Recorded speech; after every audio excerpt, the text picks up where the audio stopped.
புதுச்சேரியில் ஓய்வு பெற்றதற்கான பணிக்கொடையை வழங்காத புதுச்சேரி அரசை கண்டித்து அங்கன்வாடி ஓய்வு பெற்றோர் நலசங்கத்தின் போராட்டத்தில் ஈடுபட்டனர்.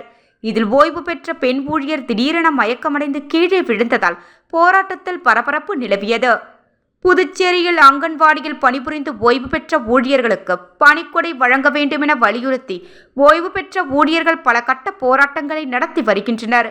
ஆனால் அரசு இதுவரை அவர்களுக்கு ஓய்வு பெற்றதற்கான பணிக்கொடையை வழங்க நடவடிக்கை எடுக்கவில்லை. இந்த நிலையில் ஓய்வு பெற்ற அங்கன்வாடி ஊழியர்களுக்கு பணிக்கொடையை வழங்காத புதுச்சேரி அரசை கண்டித்து ஓய்வு பெற்ற அங்கன்வாடி ஊழியர்கள் நலசங்கம் சார்பில் கண்டன ஆர்ப்பாட்டம் மாதா கோவில் அருகே நடைபெற்றது.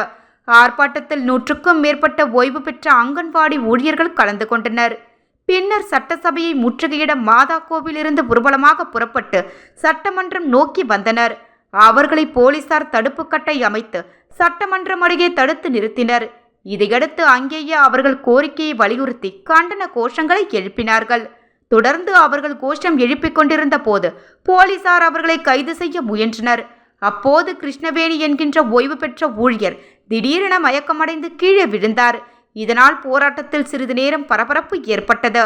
இதனையடுத்து அங்கிருந்த காவலர்கள் மற்றும் ஊழியர்கள் துணையோடு அவர் அருகிலுள்ள அரசு மருத்துவமனைக்கு அழைத்து செல்லப்பட்டார்.